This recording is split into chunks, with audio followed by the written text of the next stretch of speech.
Magandang araw mga boss, may isa pa palang problema itong sasakyan ni customer dahil nga sa nang mapadaan siya sa baha, may lumabas na problema na kahit hindi naman masyado madiin yung apak mo sa brake pedal, susubsub ka. At pag binitawan mo naman yung brake pedal tapos dinasan mo siya, parang pigil yung takbo. Pag ganyang problema mga boss, pwedeng manipis na yung brake shoe at kailangan na siyang palitan. O kaya naman kung makapal pa, pwedeng linisin yun tapos i-adjust lang. As long na walang stock up dito sa mga brake piston niya.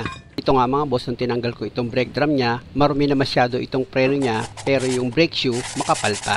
Kaya sa nakita kong pinanggagalingan ng problema, kailangan lang malinis itong preno sa likod tapos may adjust yan. Sa paglinis yan mga boss, nakita nyo naman, niliha ko yung ibabaw ng brake shoe tapos ginamitan ko yan ng brake cleaner. Para kung may kumapit na dumi dyan, langis o kaya malagkit, mawash out nitong brake cleaner. Pati itong brake drum mga boss, liliyahin nyo rin yan kasi may kumapit na kalawang dyan at dumi, kailangan matanggal nyo yun para kahit papano kung meron man talim itong brake drum nya, mapakinis nitong liha. Tapos spray mo rin yan ng brake cleaner para kung may malagkit na kumapit dito sa brake drum mo or langis, mawash out din siya. Tsaka mo ngayon punasan yan para yung marka ng brake cleaner matanggal. Pag okay na, gamit ka ngayon ng flat screw para may adjust mo itong brake adjuster nya. Ayan mga boss, sikwatin mo lang pababa itong ipin ng brake adjuster para itong brake shoe bubukayan. Tapos isubok mo muna itong brake drum mo, baka sumobra ka sa pag-adjust. Ilagay ko muna yan mga boss. Kung makikita nyo paglagay ko dito sa brake drum, talagang grabe yung luwag ng preno ni customer. Tingnan nyo. Kaya pag inapakan ni customer yung brake pedal, biglang buka yung brake shoe, susubsub ka talaga pag nagpreno. Kaya importante din talaga na yung clearance ng adjustment ng preno mo tama. Pag ako kasi nag-a-adjust ng preno mga boss, pinapakiramdaman ko yung brake shoe medyo dikit dito sa brake drum. Pag ganun, okay na sa akin yun. Basta lagi nyo lang tatandaan, pag nag-adjust kayo ng preno, dapat parehas sila ng pagkaka-adjust mo. Hindi pwedeng dito sa side na ito mahigpit, sa kabilang side maluwag. Hindi pwede yung ganon. At dahil sa okay na ito mga boss, kung makikita nyo, inilagay ko na itong gulong, tapos yung mga nut dito sa gulong, importante na maayos yung pagkakahigpit nyo dyan. At dahil sa okay na ako dyan mga boss, lilipat naman ako dito sa kabilang side.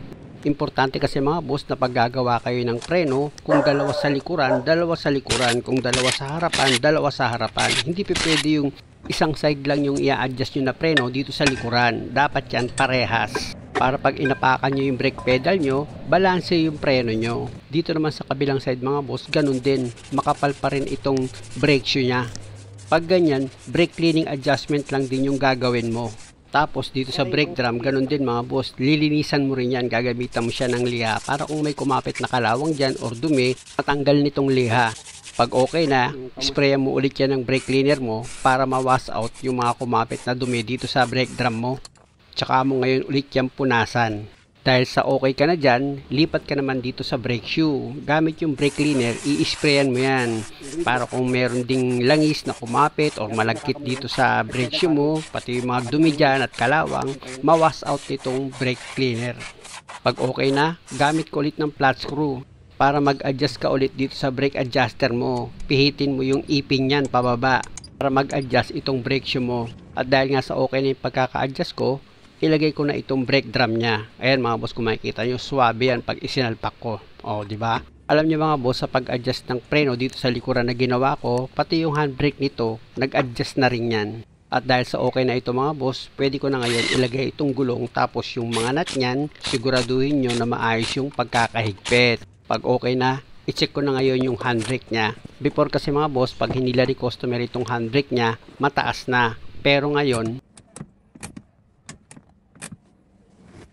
okay na siya mga boss, ramdam mo na yung kapit ng handbrake nya.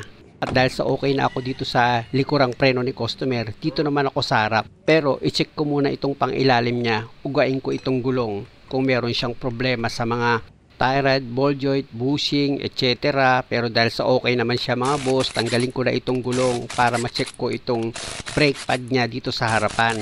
Pag ganyan kasing problema ang inireklamo sa akin ni customer, 4 na preno na yung binubuksan ko dyan mga boss para sigurado ako. Kasi related din itong sliding pin niya, pati itong piston, pati yung brake pad sa mga ganong problema.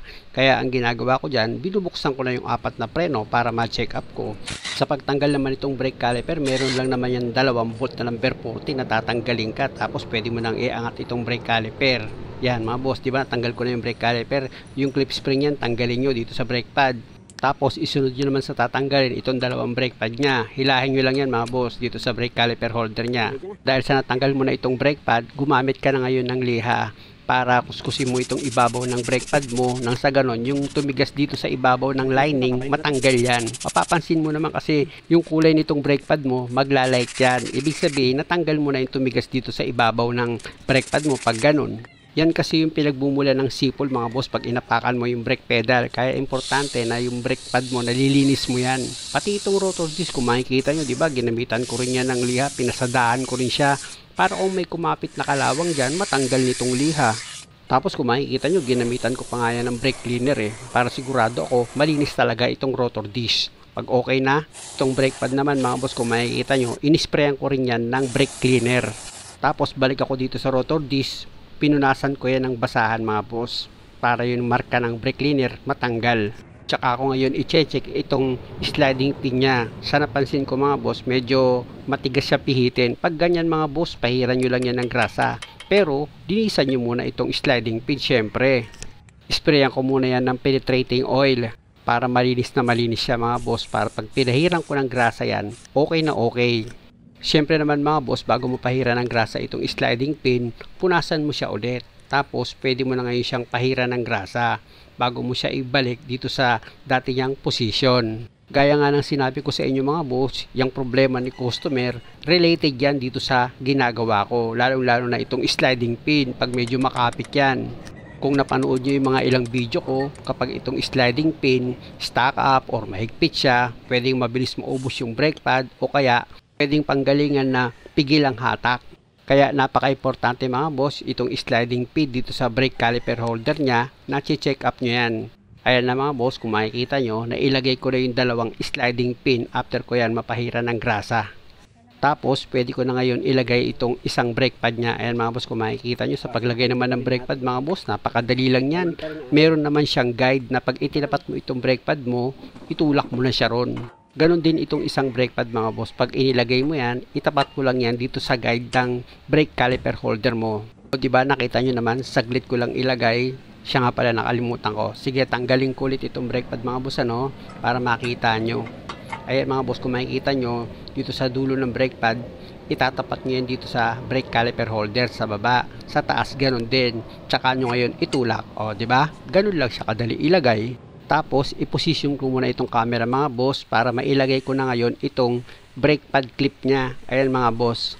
Bali 2 yung brake pad clip mga boss na ilalagay nyo dito sa brake pad. Ayan mga boss. Nakatusok lang naman yan. Tapos pwede mo na ngayon ilagay itong brake caliper mo.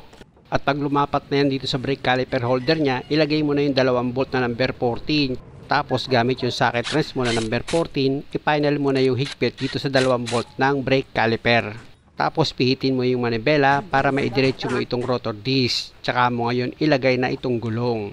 Tapos siguraduhin mo na yung mga nut dito sa gulong, nahigpitan mo yan ng maayos. Pag okay na, lilipat naman ako dito sa kabilang side. Ganon din naman ang gagawin nyo mga boss, same procedure lang ng trabaho. Ang importante lang, ma-check nyo itong brake pad nya, pati yung sliding pin kung matigas siya ikutin. Sa ganitong pamamaraan kasi na pag-check up mga boss, malaking pera na yung matitipid mo. Kasi unang-una, sigurado ka na kung may papalitan man dito sa pyesa ng brake mo, alam mo na kailangan talaga siyang palitan. Kaysa naman ipacheck mo dun sa sisilipin lang tapos sabihin sa'yo, palit na yan. O kaya naman sabihin sa'yo, sir, kailangan ng palitan to kasi hindi na yan tatagal. Biro mo, nalaman niya yung buhay ng pyesa kung hanggang kailan tatagal. Ang point ko dito mga boss, kung marami kang pera, walang problema sa ganong hatol paano kung yung pera mo kulang?